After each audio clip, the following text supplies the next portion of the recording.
Is that better? Hopefully you can hear me. I did have a little trouble with my microphone yesterday, so if you can hear me, just let me know. Give me kind of like a thumbs up, or just comment in there that you did. So I'm gonna go back over that. So this is Laura, um, healthy carnivore. So I'm a registered nurse. I have been a nurse for over 22 years. I started keto in 1991 and converted over to carnivore. I did lose 153 pounds doing keto in 9 months' time of converting from the standard American diet over to keto. Then went carnivore, gained 10 pounds. I'm sure it was muscle and bone. Then did eventually lose 10 more pounds of fat, and then switched over to the lion version of carnivore in 2022, which is where I feel my best. And that's kind of where I stay. I do occasional egg yolks, not very often. I have to be very careful with eggs. I have to know exactly what they're fed. I can't just go to the grocery store and buy eggs. I'm kind of jealous of people who can. So, anyway, hopefully you're all able. Yep, it sounds like you can hear me now. Good, good, good, good. So, hello, everybody. Hopefully, you're not having too crazy of weather. Hey, Tara. Um, we had some rain here in West Central Illinois earlier today, and then they're calling for storms tonight. So I'm hoping to get this done before we lose Wi Fi. We shall see. So, what I'm going to go over tonight uh, is I'm going to go over economic keto or carnivore friendly foods, just to kind of help those people. Some of us here, we've been doing this for a long time, but some people are new to this or just inquisitive as to whether it's something they could do. I will tell you, this can be the most budget friendly way of eating ever. I'm very frugal or cheap. I'm both. And if I can get by with cutting my food prices in half, I'm going to do it. And I promise you, when I was doing keto, the deepest, really doing tons of recipes, I was doing recipes online, doing live videos. And so I had all these ingredients all the time. Now, if you're just eating keto, you're probably not spending oodles, on that kind of stuff. It's just that I was spending a lot of it because I was doing videos. But when I switched to this, I found that you don't eat as often. I don't get as hungry. Um, and I buy stuff on sale, and I have never thrown a piece of meat away in my life. I have thrown lots of other things away, but I have never thrown away a piece of meat. Never. Even when I was trying to still eat pork belly and it was giving me histamine responses, and I was like, I bought a whole pork belly. I'm not wasting it. And I ate it and about died, but I did eat it. So anyway, hopefully you guys will get some information out of this. And if it's not just for you, maybe there's somebody else who's curious about keto or carnivore eating, and is like, I don't think I can afford to eat like that, because everybody wraps their minds around, you can I'm going to eat a steak every single day. There might be a few people like Dr. Baker and Chafee and people who can afford to eat steak every day. I'm not one of those people, and that's including deer steak. I could eat deer steak every day because I shoot deer every year, but I don't do that either. I like to change it up and have hamburger some days, lamb, fish, different things like that. So that's what I do. But if you have somebody like that, please share this out with them. Um, and, just so you can maybe give them a little bit of help and just give them um, a good way to start, I guess, maybe. And then next week, I'm going to go ahead and tell you what I'm doing for next week. So next week's Monday live, I'm going to be doing transitioning. So kind of walking through steps of going from the standard American diet into keto or carnivore diet. And I'm going to give both. There's more than one option of the way of doing those things. So that's next Monday. And then tomorrow night, I will be with Russ, and we will be grilling baby. That's Homesick Buckeye, if you don't know who that is. Karen, hello. Hey, T, how are you? Hopefully the volume's better. There was something wrong with my speaker the other day, yesterday, actually. I was working with some clients, and she's like, I can't hear you. And I was like, I have everything hooked up. So I don't know. Hopefully it's okay. If not, just let me know in the comments and then I may have to go out and come back in. I'm not sure. So, there's lots of things like what I would do if you have freezer space is I would try to buy in bulk.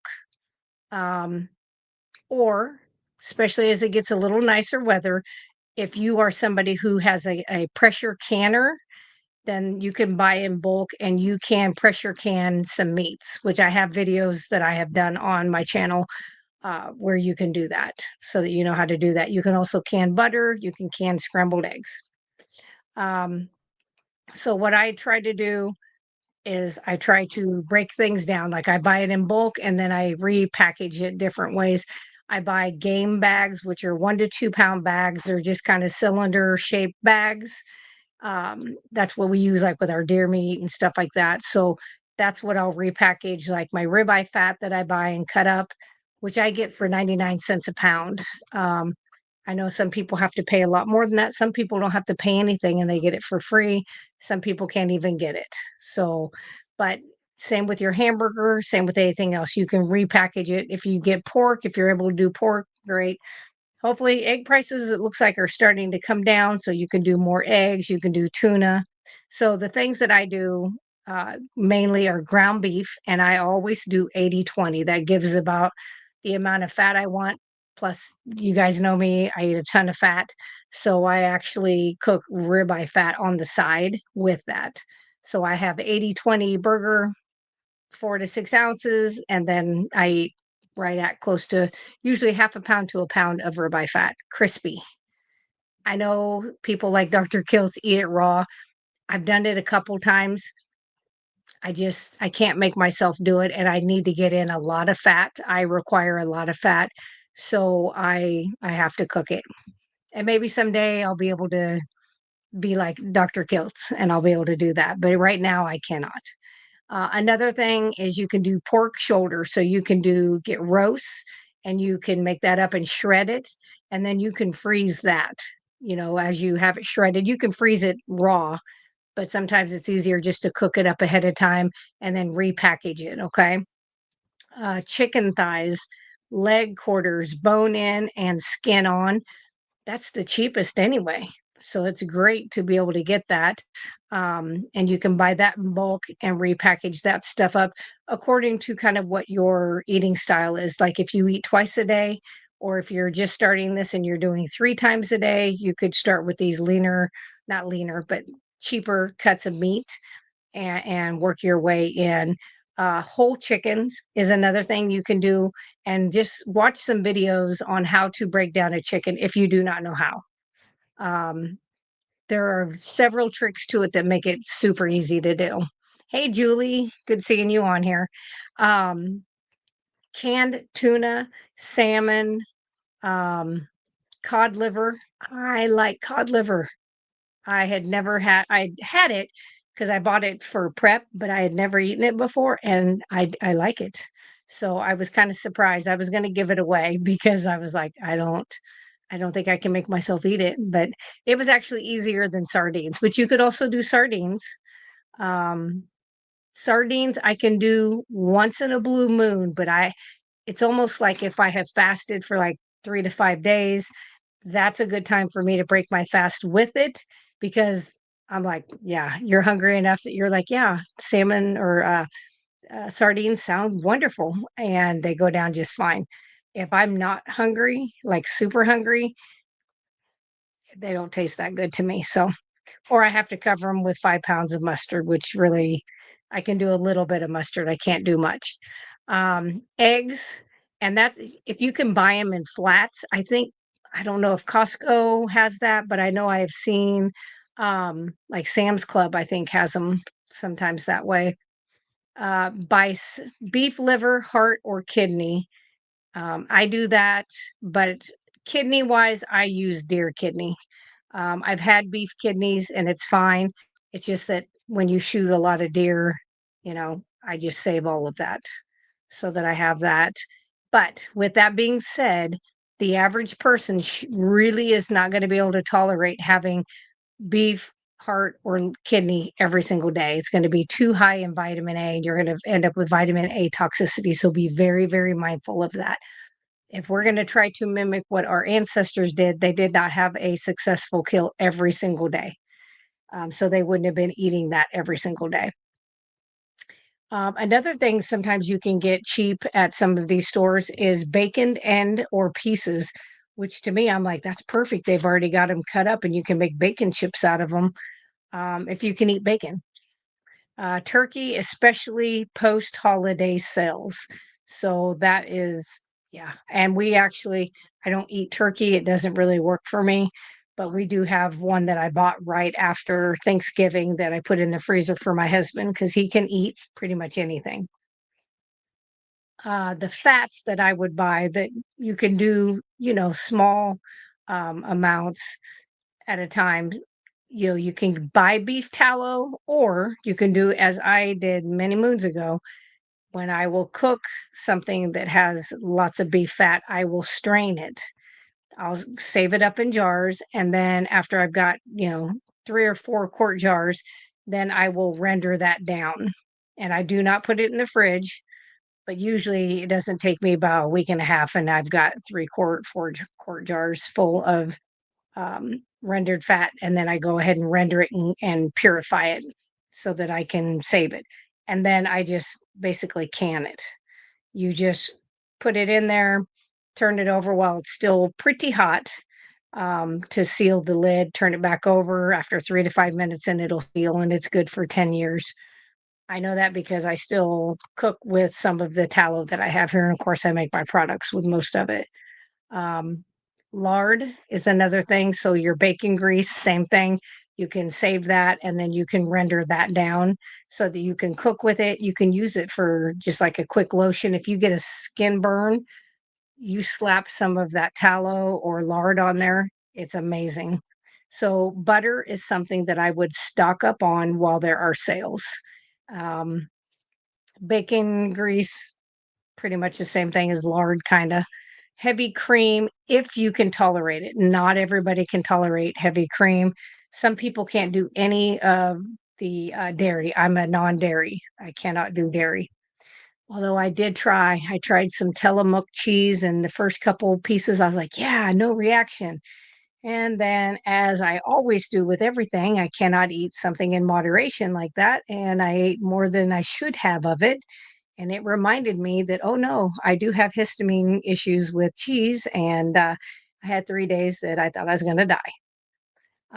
If you're able to tolerate dairy, block cheese is always better than shredded. And if you go look at your shredded cheese, you're going to see it literally has either potato starch or cellulose, which can be sawdust. It really can be sawdust that they use so that it doesn't stick together. I'm not eating that. Cottage cheese, of course, you can do full fat and try to get it with no additives. Plain Greek yogurt, but you have to be careful with that. And then, some people make their own yogurt. Tara, she makes a specific yogurt I can never pronounce. I cannot pronounce it. I can remember her saying it. I can't say it. But she makes a specific kind of fermented yogurt. And some other people have made that. I have not. I am not that good at that. So let's see. Tara says sardines. Julie said sardines. Yeah. Mixed with tuna is good. Mix. Oh yeah, I never even thought about doing that. Tara says to take the sardines and mix them with the tuna. That's a good idea. Hey, Charlie. Kat says it is called L. reuteri. I think that's how you say that. I believe that is exactly the kind that Tara makes. So, you can make a lot of this stuff yourself, much cheaper than you can buy it too. And you want to start out a little bit at a time and work your way up. Tara says, yes, that's how you pronounce it. Yes. Um, you would think with all the medical terms that I have to say all these stupid words, um, that I would be like prolific at all these other words. No, not so much. Deoxyribonucleic. Yeah. So another thing that you can do if you're doing keto or if you're doing like fermented, like there are times that my stomach might be a little off and I'm like, I need some fermented sauerkraut, some fermented cabbage, things like that. So you could buy cabbage and you can actually shred that up and freeze it and put it in like little bags for yourself, or you can shred it up and you can start the fermenting process. And if you know who Doug and Stacy Off Grid are, she has a really good salt recipe for you to be able to ferment lots of vegetables, but especially cabbage and carrots. You do frozen cauliflower and broccoli, zucchini. I have a hard time saying this next one because it is so full of oxalates that I think that is part of what got me when I was doing keto. But it says spinach. I would not do spinach. Oxalates are extremely high, lectins. I would not. Pickles, which you can ferment and make fermented pickles or buy them.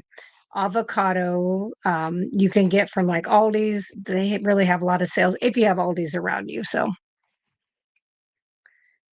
Karen says, "Yep, I got it." That's good.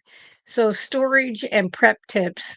Um, you can use if you have it. I do have one, but I don't like to use it. It takes me too long to get all this stuff down to do it. But I have a teeny tiny kitchen, so I can't keep a lot of these things right there. I have to put them in here in this room and then bring them out every single time I need to use them. So a vacuum sealer, freezer bags, any of that kind of stuff to store the meat. Save bones. If you want to make your own bone broth, you could do that. And then batch cook and portion your meals. I do that with my meats. Like last night, I made charcoal steak, which turned out wonderful. It was enough for 3 days. So I've got it already cut up. I've got ribeye fat, crispy cooked, put in 3 different glass dishes with it, ready to go. Okay, so that's what I did for lunch today. That was my one meal. Um, buy family size packs and repackage them if you can, and look for sales. Russ always talks about, I can't remember the name of the store he has in Florida where he's at. Um, I don't think it's a Costco. But anyway, he's like, whenever there's red tag sales, he goes down there and buys about everything. I think he buys it all off the shelf. I don't think he leaves any for anybody. Um, and the other thing that you could try, and this is something that you'll do over time, is you can try to see if you have local meat processors. So like locker plants that, a lot of them take deer, beef, pigs, different things like lamb. Um, get in there with those people and kind of see what you can get from them. The other thing is, depending on where you live, is maybe you can get a hold of a farmer and see if you could get some of these things in bulk directly from them and get rid of the middleman. And sometimes you can do that and be cheaper. And you can kind of go out there and see how your animal has been raised, what they've been fed. So this can be done, I promise, very, very economically. I spend way, way, way less now than I did 6.5 years ago. Of course, part of that is because I was buying those darn Quest bars that said keto on them, which is a lie. They are not keto. Now that I look back I grabbed one the other day at the store and was reading the ingredients, and I'm just like, are you kidding me? Like, why don't I mean, you might as well eat a Snickers bar, unfortunately. The stuff that's in it's pretty bad. Um, so what I do have, if somebody wants it, I do have like the actual food list that goes down over these things, kind of like if you wanted to take to the grocery store and you can just check off on those things. So I do have those. Well, look who it is. I was just talking about you, Russ. I'll bet your ears were burning. It was all good, my brother. All good. All love. Um, but anyway, I do have this food list. So if somebody wants that, just comment and I can send that to them. That way they have an easy thing to just be able to go shopping. And like I said, this is carnivore and it has keto options as well. So if that's something that sounds good to you, you let me know. Always leave me comments good, bad, or indifferent. I'm okay with that. Uh, I try not to throw a hissy fit most of the time. So let me remind you, next week, I'm going to be going over transitioning from the standard American diet to a ketogenic or carnivore lifestyle. So that is what I will be going over next Monday. So hopefully, I know this, I don't like to keep people on here too long, and I like to make sure everybody who's out here doing videos gets time to do their videos. So I don't like cutting into other people's stuff. So I'm gonna put that in there. So anyway, thank you guys very much for being here. Um, yep, Julie, I can definitely send that to you. And I'll send that to your email since I have your email. And so if you do want this, please give me your email out in my description. It does have my email. If you don't want to put it out here on the web, that's fine. And I will send that to you. Otherwise, I will see you guys tomorrow night. Like I said earlier, we be grilling with Homesick Buckeye. So come check us out. It's 7:30 Central Standard Time. Um, for here, I think it's 8:30 for where he is at in Florida. So come check us out. There's usually tomfoolery. He sings. I do not. I give nuggets of knowledge sometimes, not always, but sometimes. So anyway, come watch us tomorrow night.